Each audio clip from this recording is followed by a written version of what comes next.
S மக்களே, ஒரு நல்ல கைத்தட்டோட லெட்ஸ் டைம் மேனேஜ்மெண்ட் தான் நம்ம பேசணும்னு நினைக்கிறேன். ஏன்னா சினிமான்றது மட்டும் இல்லை, அரசியல் இல்லை, வாழ்க்கையிலே வந்து டைம் மேனேஜ்மெண்ட் ரொம்ப ரொம்ப முக்கியமாக இருக்குது.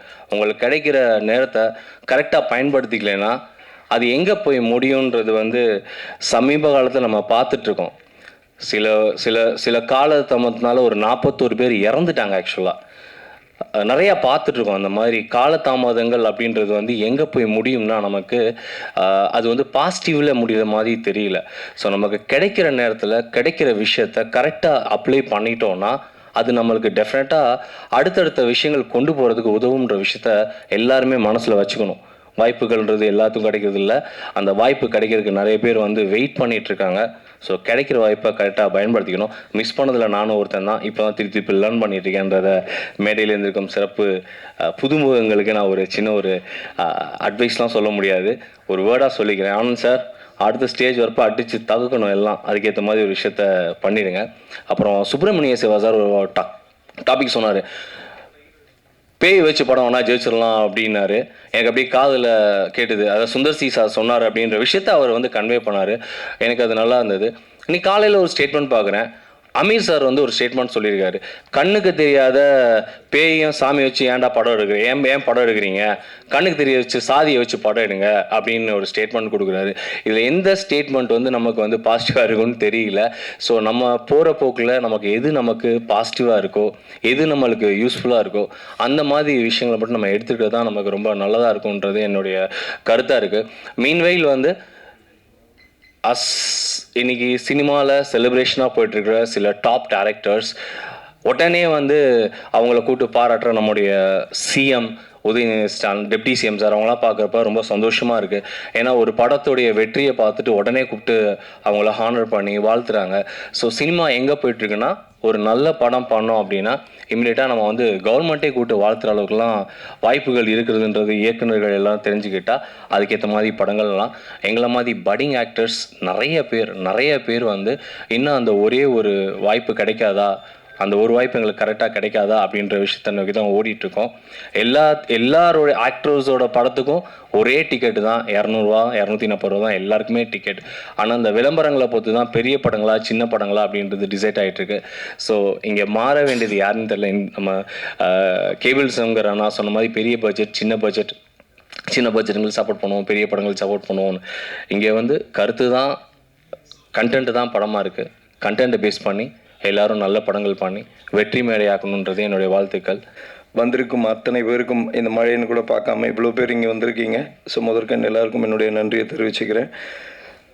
சின்னத்திரை, ஓகே, சின்னத்திரை வந்து அதில் பிரபலமாகி அதில் வந்து நம்ம ஒரு ஸ்டார் லெவலில் இருந்து அதில் ஒரு ஹீரோ டம்மில் இருந்து ஸோ நம்ம எல்லாமே கஷ்டப்பட்டு ஒரு 30 வருட பயணம் வந்து அங்கே நம்ம எடுத்திருக்கோம். ஸோ ரீசெண்டாக நான் கலைமாமணி அவார்டும் வாங்கினேன்.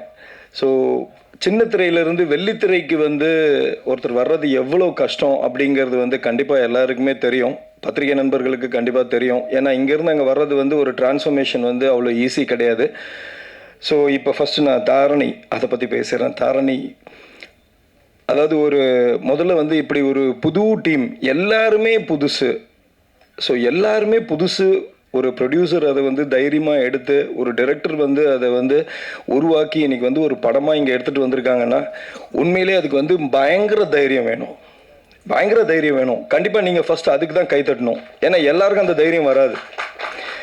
இன்றைக்கி வந்து பெரிய பெரிய ஆர்டிஸ்ட் வச்சு பெரிய பெரிய படங்கள் பண்ணி அவங்க பெருசாக சம்பாதிக்கிறது அது வந்து எல்லாராலையும் முடியாது. பட் முடிந்தவர்கள் அத்தனை பேருக்குமே வந்து அந்த படங்கள் வந்து பெருசாக சாத்தியம். கண்டிப்பாக அது ஜெயிக்கும். ஏன்னா எல்லாம் பெரிய படங்கள். சின்ன படங்கள் வந்து இந்த மாதிரி புதுசாக வரவங்கள வந்து என்கரேஜ் பண்ணி அவங்கள வந்து கொண்டு வரணும்னு நினச்சி, ஏன்னா சின்ன பட்ஜெட்டில் வந்து படம் பண்ணுறாங்க. கண்டிப்பாக இந்த மாதிரி படங்களை வந்து வெளியில் கொண்டு வந்து நிறைய பேருக்கு வாய்ப்பு கொடுத்து, புதுசாக வர கலைஞர்களுக்கும் வாய்ப்பு கொடுத்து, எல்லா டெக்னீஷியன்ஸ் முதற்கொண்டு எல்லாருக்குமே வாய்ப்பு கொடுத்து ஒரு படத்தை வந்து இன்றைக்கி இவ்வளோ தைரியமாக எடுத்துகிட்டு வந்திருக்காருன்னா கண்டிப்பாக இதை வந்து ஒரு பெரிய லெவலுக்கு கொண்டு போகிற ஒரு இடம் வந்து பத்திரிகை தான். ஊடகம் வந்து எந்த அளவுக்கு வந்து அவங்களுக்கு ஹெல்ப் பண்ணுறாங்களோ கண்டிப்பாக அந்த படம் வந்து பெருசாக வெற்றி பெறும். ஏன்னா இன்றைக்கி வந்து சோஷியல் மீடியா வந்து அவ்வளோ பவர்ஃபுல். ஒரு சாதாரண ரீல் போட்டாலே 1 லட்சம் 2 லட்சம் 3 லட்சம் மில்லியன் கணக்கில் வந்து நமக்கு வந்து வியூஸ் வருது அப்படின்னா ஒரு படத்தை வந்து இன்னைக்கு கொண்டு போய் சேர்க்கறது வந்து 100% பத்திரிகையாளர்கள் மட்டும்தான். ஸோ அவங்க நினச்சா மட்டும்தான் இன்னைக்கு வந்து இந்த படம் வந்து மிகப்பெரிய அளவில் வந்து வரும். ஏன்னா இன்னைக்கு வந்து புது படங்கள் வந்து புதுசாக வர இந்த மாதிரி டீம் வந்து ஜெயிக்கல அப்படிலாம் சொல்லவே முடியாது. இப்போ இன்னைக்கு பிரதீப் வந்து ஒரு காலத்தில் புதுசு தானே, இன்னைக்கு வந்து அவர் எப்படி மில்லியன், ஸோ அவர் வந்து எவ்வளோ இன்னைக்கு வந்து அந்த படம் வந்து பேசப்பட்டிருக்கிறது வந்து வேற ரேஞ்சில் பேசப்பட்டுக்கிட்டு இருக்கு. ஸோ அவ்வளோ நல்லா பண்ணியிருக்காரு அப்படின்னு சொல்லி. ஸோ அப்படி வந்து அவங்களுக்கு வந்து இந்த ஊடகம் வந்து இன்னைக்கு ஹெல்ப் பண்ணி அவங்கள அந்த அளவுக்கு கொண்டு வந்திருக்காங்க. கண்டிப்பாக இந்த படம் நான் பார்க்கும்போது ஒரு சின்ன பட்ஜெட், அவர் பட்ஜெட் எனக்கு என்னன்றது தெரியாது, ஆனால் சின்ன பட்ஜெட்டில் படம் பண்ணியிருக்காரு. ஆனால் அந்த மாதிரி தெரியல, நல்லா செலவு பண்ணி அவங்களுடைய ஃபோட்டோகிராஃபிலேருந்து ஆர்ஆர்லேருந்து எல்லாமே வந்து நல்லா பண்ணியிருக்காங்க. ஒரு உட்காந்து பார்க்கக்கூடிய அளவுக்கு தான் இருக்குது தாரணி படம்.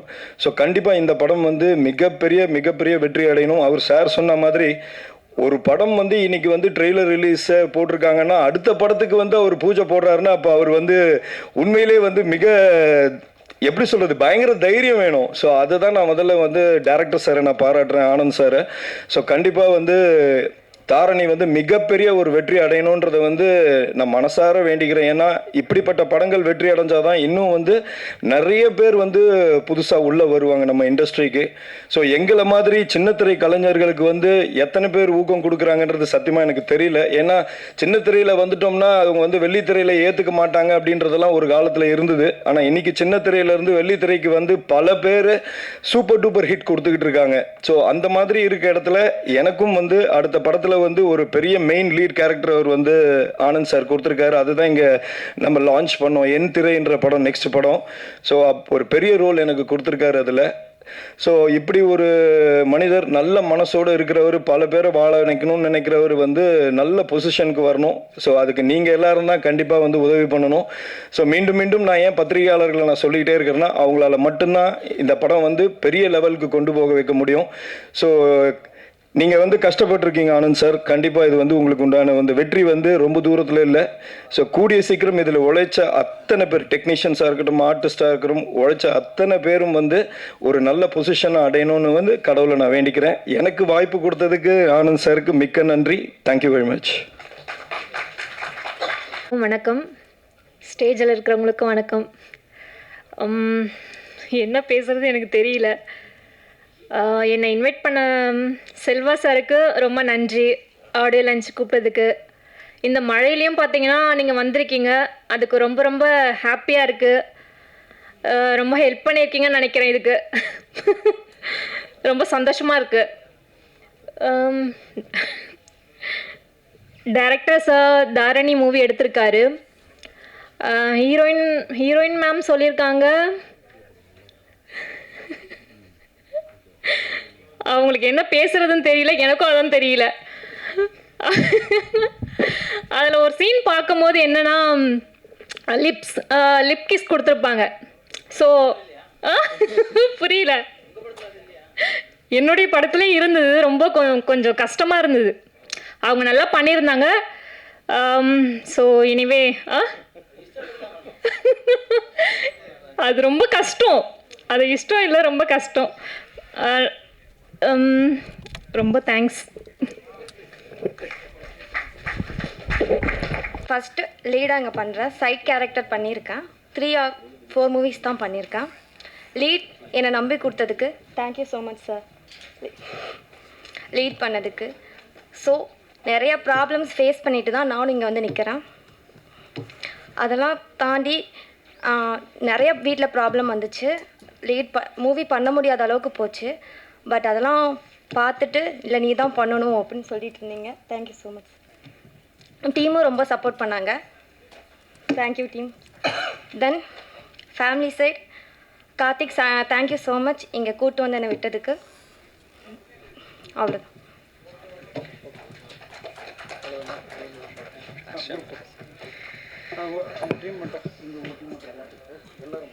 So a group pic, please everyone join. அனைவருக்கும் மாலை வணக்கம். ஸ்டேஜில் அமர்ந்திருக்க அனைவருக்கும் வணக்கம். நான் திருச்சி இலக்கியா. தாரணி திருச்சியில் பொன்மலை சார். ஓகே. இந்த தாரணி படத்தை பற்றி சொல்லணுன்னா, இது திருச்சியில் எடுத்தது தான். திருச்சி சுற்றி அந்த வட்டாரத்தில் எடுத்த படம் தான். இதுக்கு ரொம்ப ஹார்ட் ஒர்க் பண்ணியிருக்கோம். ஒரு சின்ன குழுவாக ஆரம்பித்த படம் தான். இப்போ சென்னையில் இவ்வளோ பெரிய சிட்டியில் நிறைய பிரபலமான படங்கள் இங்கே ஆடியோ லான்ச் நடந்திருக்க இடத்துல வந்து எங்கள் படமும் வந்து ஆடியோ லான்ச் அண்ட் ட்ரெய்லர் வந்து ரிலீஸ் ஆகியிருக்குன்னு நினைக்கும் போது ரொம்ப பெருமையாக இருக்குது. இந்த படத்தை வந்து நாங்கள் வந்து ரெடி பண்ணி கொண்டு வந்துட்டோம். இதை மீடியா பீப்புள்ஸ் நீங்கள் தான் வந்து மக்கள்கிட்ட கொண்டு போய் சின்ன படத்துக்கும் சப்போர்ட் பண்ணணுன்ற வந்து ஒரு முக்கியத்துவத்தை வந்து நீங்கள் புரிய வைக்கணும். படம் வந்து ரொம்ப சூப்பராக வந்திருக்குன்றதை நான் நம்புகிறேன். இன்னும் நாங்கள் ப்ரிவ்யூலாம் பார்க்கல, ஆனால் ட்ரெய்லர் அண்ட் சாங்ஸ்லாம் வச்சு நான் சொல்கிறேன். இந்த படத்தில் வந்து என்னை வந்து ஒரு புது விதமாக தான் நான் பார்த்துருக்கேன். ஒரு நெகட்டிவ் ஷேட்ஸ் ஆஃப் இலக்கியா வந்து நீங்கள் படத்தில் பார்க்கலாம். கண்டிப்பாக இங்கே வந்திருக்க மீடியா பீப்புள்ஸ் எல்லாரும் இந்த படத்தை வந்து மக்கள்கிட்ட நீங்கள் கண்டிப்பாக போய் சேர்க்கணும். அவங்ககிட்ட வேண்டி கேட்டுக்கிறேன். அண்ட் இந்த வாய்ப்பு கொடுத்த அனைவருக்கும் ரொம்ப நன்றி. டைரக்டர் சார்க்கு வந்து நான் ரொம்ப தேங்க்ஸ் சொல்லிக்கிறேன். இதில் ஹார்ட் ஒர்க் போட்ட எல்லாருக்கும், டைரக்டர், அசோசியேட்டிவ் டைரக்டர்ஸ், ஏடிஸ், இந்த மாதிரி மேக்கப் ஆர்டிஸ்ட், கோ ஆர்டிஸ்ட், இந்த மாதிரி எல்லாருக்குமே வந்து இது ஒரு நல்ல ஒரு பிரைட் ஃப்யூச்சராக இருக்கும்னு வேண்டி கேட்டுக்கிட்டு வாய்ப்பு கொடுத்த அனைவருக்கும் நன்றி சொல்லி விடைபெறுகிறேன். நன்றி, வணக்கம். வந்திருக்கின்ற அனைவருக்கும் வணக்கம். இது வந்து நம்ம இந்த புதுமுகங்களை எனக்கு அறிமுகம் இல்லை. நம்ம செல்வா தான் வந்து இதுக்கு வரணுன்னு அப்படின்னு அழைச்சிட்டு வந்தாப்புல. அப்புறம் இதில் பார்த்தா எல்லாமே புதுமுகங்கன்னு சொன்னாங்க. வாழ்த்துக்கள். அவள் ஒரு தொடர்கதை வந்து 27 புதுமுகங்களை வச்சு பாலச்சந்தர் சார் எடுத்தாங்க. அவள் ஒரு தொடர்கதையில் மேக்சிமம் எல்லாமே புதிய நட்சத்திரங்கள் தான். அதே மாதிரி பாரதி ராஜாலாம் பல படங்கள் வந்து போகிற போக்கில் ஹீரோயினை செலக்ட் பண்ணுறது, ஹீரோவை செலக்ட் பண்ணுறது, பல விஷயங்கள் வந்து நமக்கு முன்னோடிகளாக அவங்க இருந்திருக்காங்க. அந்த முன்னோடிகளினுடைய தொடர்ச்சியாக இந்த தாரணி படத்தினுடைய இந்த குழு இருக்கிறது வந்து நம்மளுக்கு தமிழ் சினிமாவுக்கு ரொம்ப மகிழ்ச்சி. ஏன்னா புதியவர்களை அறிமுகப்படுத்துறது தான் வந்து ரொம்ப இன்றைக்கி இருக்கிறதுக்கு ரொம்ப கஷ்டமாக இருக்குது. ஏன்னா பெரிய இயக்குநர்கள்லாம் முன்னாடி என்ன பண்ணுவாங்கன்னா நிறைய பேர் அறிமுகப்படுத்திக்கிட்டே இருப்பாங்க. இப்போ பெரிய இயக்குநர்கள் யாருமே வந்து புதியவர்களை அறிமுகப்படுத்துறதில்ல, அவங்க பெரிய ஹீரோக்களை தான் தேடி போகிறாங்க. ஆனால் ஏன்னா வியாபாரம்ன்ற ஒரு விஷயத்தை அவங்க சொல்லி போயிடுறாங்க. ஆனால் அதுக்கு முன்னாடி பெரிய இயக்குநர்கள் எல்லாம் சின்ன சின்ன ஆர்டிஸ்ட்டை வச்சு நிறையா படம் பண்ணுவாங்க. அது வந்து இப்போ வந்து ரொம்ப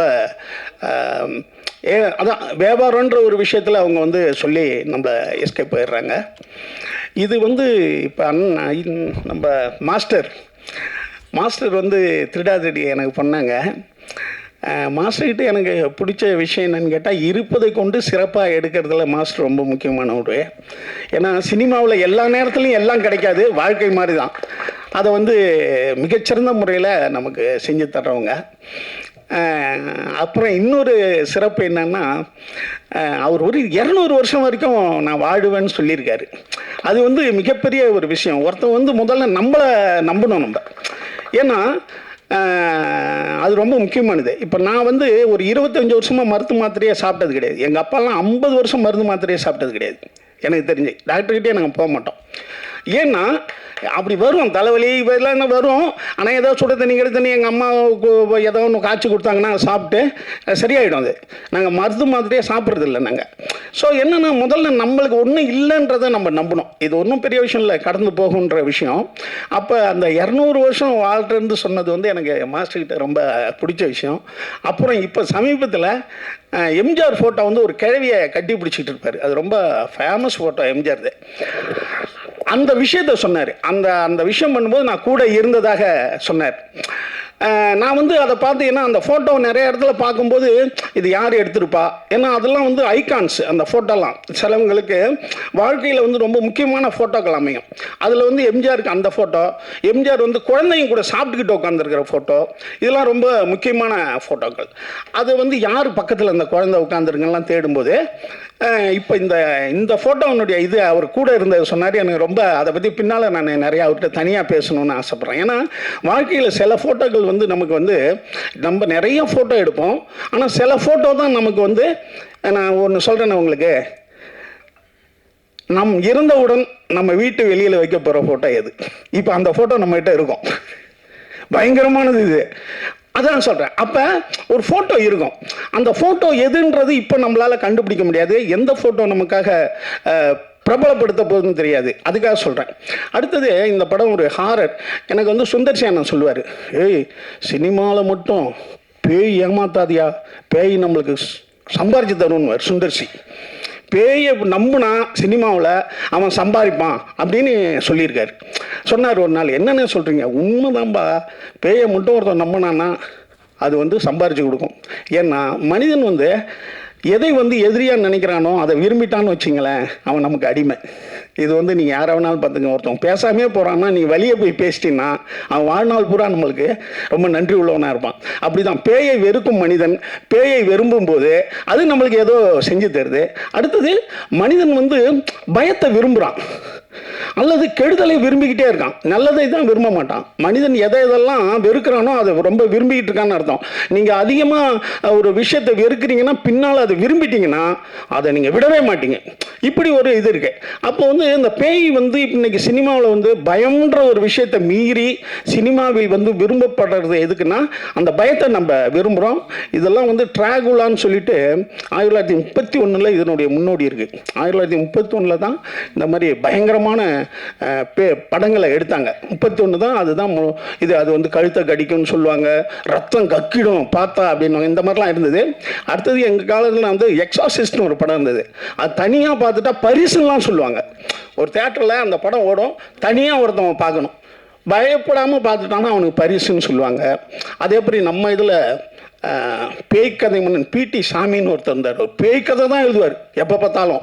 அதே போல் விட்லாச்சாரியா, ஜெகன்மோகினி படம்லாம் வண்டி வண்டியாக கட்டிக்கிட்டு போய் பார்த்த காலங்கள் உண்டு. இந்த பேய் படங்களுடைய கதைகள் வந்து ரொம்ப சுவாரஸ்யமானது. சினிமாவில் எப்படி ஒரு காதல் படம் வந்து ரொம்ப முக்கியமானதோ, மாஸ்டர் சொன்ன மாதிரி ஆக்ஷன் படங்கள் வந்து முக்கியமானதோ, அதே மாதிரி பேய் படங்களும் ரொம்ப முக்கியமானது. குறிப்பாக பேய்கள் வந்து பெண்களாக இருப்பாங்க இல்லையா? பெண்களை தான் நம்ம பேயாக இருக்கிறோம். ஏன்னா பெண்கள் தான் நம்ம சாமியாக கும்பிட்றதால பெண்களை நம்ம பேயாகவும் பார்ப்போம். இந்த புதிய இந்த டீம் வந்து மிகப்பெரிய வெற்றி அடைத்தோம். ஏன்னா சினிமான்ற அந்த சாதனம் வந்து சாதாரணது கிடையாது. நீங்கள் இன்னொரு சிறப்பான விஷயம் பண்ணியிருக்கீங்க. மொதல் படம் ஆடியோ ரிலீஸ் அன்னைக்கே 2வது படத்துக்கு பூஜை போடுறது நான் இது வரைக்கும் சந்திச்சதில்லை. இதுதான் சினிமா வரலாறில் முதல் முறைன்னு நான் நினைக்கிறேன். அதுக்கும் என்னுடைய வாழ்த்துக்கள். ஏன்னா சினிமா என்பது வந்து சாதாரண ஒரு ஆயுதம் கிடையாதுங்க. சினிமா மிஷினை கண்டுபிடிச்சி, சினிமா கேமரா கண்டுபிடிச்சி டால்டாய்ஸ்கிட்ட போய் காட்டுறாங்க, போட்டு காமிக்கிறாங்க. உலக புகழ்பெற்ற எழுத்தாளர் டால்டாய்ஸ், ரஷ்ய எழுத்தாளர்கிட்ட போய் காட்டுறாங்க. அவர் கேட்குறாரு, எப்பா இதெல்லாம் போட்டு காட்டினீங்களே இந்த படம், இதை யார் எடுக்கிறது? அவர் ப்ரொடியூசர்னு பேருங்க, அவர் பணம் போட்டால் தான் எடுக்க முடியும். சரி, இதுக்கு கருவி இருக்குல்ல, கேமரான்னு சொல்கிறீங்களே, இது யார் வச்சுருக்கா? அது ஒரு பணக்காரர் வச்சுருப்பாருங்க. சரி, இதை வந்து இப்போ எங்கள் வீட்டில் வந்து போட்டுட்டீங்க, இதை ஊரில் எப்படி போடுவீங்க? அது தேட்டர்னு கட்டணும், அதுக்கு ஒரு பணக்காரர் வேணும். அப்போ டால்ஸ்டாய் சொன்ன ஒரே கருத்து, இதை எடுக்கிறவனும் பணக்காரன், இதில் வந்து கருவி வச்சுருக்கிறவனும் பணக்காரன், தியேட்டருக்காரனும் பணக்காரன், எல்லா பணக்காரர்களும் சேர்ந்து எப்படி ஏழைகளுக்கு நல்லது பண்ணுவாங்க? இது ஒரு பணக்கார தொழிலாக இருக்குப்பா, இது ஏழைகளுக்கு நல்லது பண்ணுமான்னு கேட்டார் டால்ஸ்டாய். அதே மாதிரி காந்தி பார்த்த ஒரே படம் ராமராஜ்யம். அந்த படத்தை பார்த்துட்டு அவர் சொன்ன கருத்து என்ன தெரியுமா? இந்த சாதனம், அதாவது விஷுவல் மீடியா, வருங்கால உலகத்தை ஆளும், அதான் கையில் வச்சுருக்கோம், ஆனால் அது நல்லவர்கள் கையில் மட்டுமா இருக்கும் அப்படின்னு ஒரு கொஸ்டினை போட்டார். அப்படி மிகப்பெரிய ஒரு சாதனம் வந்து விஷுவல் மீடியா. எம்ஜிஆர் சூப்பர் ஸ்டாராக இருக்கார். பெரிய குளம்னு ஒரு ஊர், அங்கே ஒரு டாக்டர், அவர் எம்ஜிஆருக்கு ஒரு கடிதம் எழுதுறார். சார், இங்கே வந்து உங்கள் ரசிகர்கள் அடிக்கடி ரத்தம் விற்கிறாங்க என்னுடைய ஹாஸ்பிட்டலுக்கு வந்து. எம்ஜிஆர் ஏன்னு கேட்க சொல்கிறார். எம்ஜிஆர் படம் எப்பப்பெல்லாம் ஓடுதோ அவங்க கையில் காசு இல்லைன்னா ரத்தத்தை விற்று போய் படம் பார்க்கலாம் எம்ஜிஆர் ரசிகன். இப்போ எம்ஜிஆர் அதுக்காகவே என்ன பண்ணுறாரு, அங்கே ஒரு கூட்டம் போட சொல்கிறார், ரசிகர்கள் கூட்டம். அதில் போய் அந்த ரசிகர்கள் மத்தியில் இனிமேல் உங்கள் வருமானத்துக்கு என்னவோ அதில் தான் என் படம் பார்க்கணும், நீங்கள் ரத்தத்தை விற்று படம் பார்க்குறதா சொல்கிறாங்க. அது உங்கள் தாய் தந்தருக்கு உங்கள் குடும்பத்துக்கு தான் பயன்படணும், அல்லது உனக்கு தான் பயன்படணும் அந்த ரத்தம். என் படத்துக்கெல்லாம் உன் ரத்தத்தை விற்கக்கூடாது. அப்படி யாராவது என் படத்தை அப்படி விரும்பி பார்க்கணுன்னா எனக்கு லெட்டர் எழுதுங்க, நான் மணி ஆர்டர் அனுப்புனேன்றார். அதன்படி பல பேருக்கு லெட்டர் மணி ஆர்டர் அனுப்புகிறார். அப்போ ஒரு ரத்தத்தை விற்று பார்க்குற அளவுக்கு ஒரு வெறியான ஒரு இது இருக்குன்னா அது சினிமா. அதுதான் ஒரு முதலமைச்சர் ஆகிறார். அப்போ அப்படி ஒரு ஆயுதமான ஒரு தொழில் வந்து இந்த சினிமா தொழில். இதில் நீங்கள் வந்திருக்கீங்க, முடிந்த அளவுக்கு சிறப்பான படங்களை எடுத்து இந்த சமூகத்திற்கு நன்மை செய்து நீங்களும் மிகப்பெரிய வெற்றி அடைந்து உங்கள் குடும்பத்தையும் எல்லாத்தையும் நீங்கள் வந்து ரொம்ப சரியாக சமமாக பார்த்து வளர்ந்துட்ட பிறகு டாட்டா காமிச்சிட்டு போகக்கூடாது. ஏன்னா சினிமா என்பதே என்னென்னா எல்லா மக்களையும் ஒன்றா வச்சு பார்க்குறது. நம்ம பக்கத்தில் இருக்கிறவங்க யாரெல்லாம் தெரியாது, ஏழை பணக்காரன், அவன் என்ன காஸ்ட்டு என்ன மதம்னு தெரியாது. அதுதான் வந்து பஸ்ஸு சினிமாலாம் பண்ணுறது. அதே போல் நீங்களும் ஒரு சமமான சமுதாயத்தை உண்டு பண்ண என்னுடைய அன்பான வாழ்த்துக்கள். இங்கே வந்து வாழ்த்த வந்த அனைவருக்கும் தனித்தனியாக சொல்ல முடியாது, அனைவருக்கும் என்னுடைய நன்றி. இந்த டீமுக்கு நம்ம வாழ்த்துவோம். நன்றி.